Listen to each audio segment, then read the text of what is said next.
Buenas tardes, nosotros somos el equipo 3 conformados por Del Ángel Luis Fernando, Cortés Mares Gonzalo Iván, Inclán Rodríguez Jorge Francisco, Martínez del Ángel Mario Alberto, Ríos Caloca Daniel, Reyes Ramírez Benito y Vicencio Martínez Brandon. Y nosotros explicaremos los siguientes eventos. Esta es la caída de la primer cubeta y el primer evento.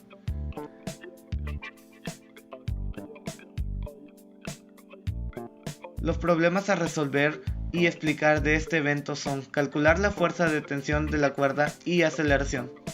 Primero calcularemos la fuerza de tensión debido a que no hay fuerza alguna que se ejerza sobre esta masa de la cubeta más que la de la gravedad. Se considera como un estado en reposo, pero hay que calcular el peso de la cubeta multiplicando la masa por la aceleración de la gravedad.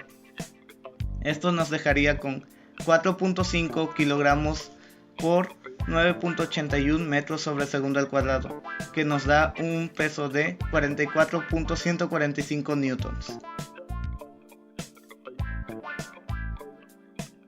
Para calcular la aceleración del primer evento es necesario saber la distancia en la que la cubeta se desplazó durante la caída.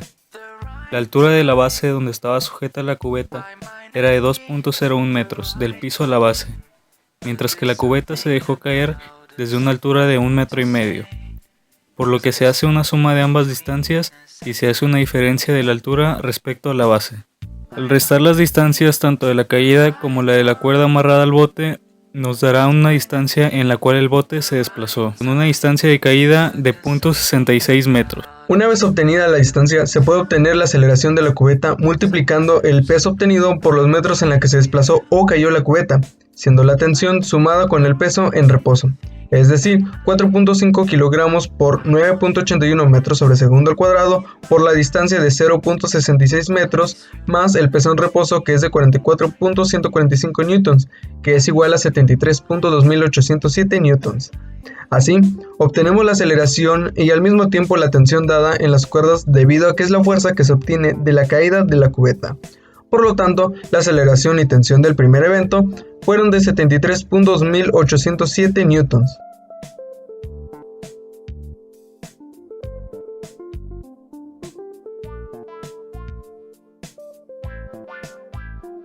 Para calcular la aceleración del segundo evento se realiza el mismo proceso. Se necesita la distancia en la que la cubeta se desplazó durante la caída. La altura de la base es de 2.01 metros del piso a la base, mientras que la cubeta se dejó caer desde una altura de 1.95 metros. Se obtiene la distancia de desplazamiento en la que se cayó la cubeta. Dicha distancia fue de 1.11 metros. Una vez teniendo esto, se puede obtener la aceleración de la cubeta, multiplicando el peso obtenido por los metros en la que desplazó o cayó la cubeta, siendo la tensión sumada con el peso en reposo. Por lo tanto, la aceleración y tensión del segundo evento fueron de 93.145 newtons.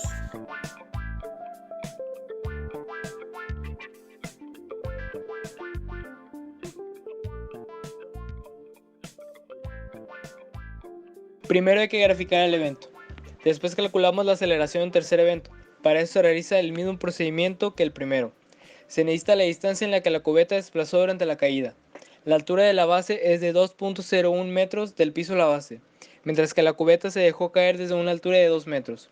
Se obtiene la distancia del desplazamiento en la que se cayó la cubeta. Dicha distancia es de 1.16 metros. Una vez obtenido esto, se puede obtener la aceleración de la cubeta, multiplicando el peso obtenido o el peso en reposo por los metros en la que se desplazó la cubeta. Esto da el resultado del tercer evento. Aceleración y tensión 95.345 newtons.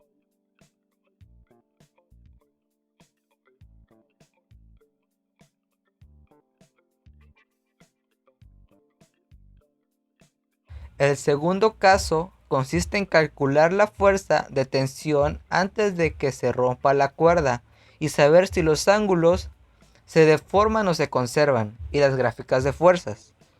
Primero hay que graficar el evento.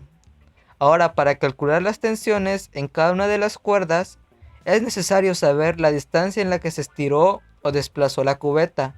Para lograr dicha tensión, ergo del peso de la cubeta, la fuerza de la caída, distancia es igual a 1.4 metros más, abre paréntesis, 2.05 metros menos 2.01 metros. Se cierra paréntesis. Esto es igual a 1.44 metros, siendo una distancia de 1.44 metros. Después, para obtener las tensiones antes de que se rompiera o la tensión proporcionada durante la caída, se puede calcular la tensión 3 de la cuerda unida a la masa de la cubeta, multiplicando el peso de la cubeta por la distancia de la caída, siendo una tensión de 120.07 newtons. Ahora, para obtener las demás tensiones, se hace la sumatoria de vectores en X. En este caso el valor de la fuerza de tensión 3 no interviene, ya que no se encuentra en el eje X, más que con el valor 0, y la tensión 1 se encuentra en la parte negativa de X, tomando como 35 de ángulo. De esta manera, podemos despejar la variable de la tensión 2 para obtener una ecuación. Ahora hacemos una sumatoria en el eje Y, en las cuales las tensiones 1 y 2 son positivas, mientras que la tensión 3 es negativa al estar en la parte negativa del eje Y. Se sustituye el valor de la tensión 2 por la ecuación previamente obtenida. Se obtiene la identidad de seno entre coseno, obteniendo tangente como resultado, para luego sacar el cálculo de los ángulos. Finalmente, hay que hacer un despeje para obtener el valor de la tensión 1, en la cual la tensión 3 ya tiene un valor, por lo que se reemplaza y se obtiene la tensión 1. Debido a que los ángulos en ambas tensiones son las mismas, tendrán la misma tensión en ambos lados. Para comprobar lo anterior, se usa la ecuación para obtener la segunda tensión. Ahora, debido a que la capacidad de fuerza de la cuerda es poca para sostener la cubeta, a comparación a la fuerza aplicada en el momento de caída por el peso de aceleración, hace que se reviente, de tal forma que el ángulo cambia de 35 grados a 38 grados aproximadamente.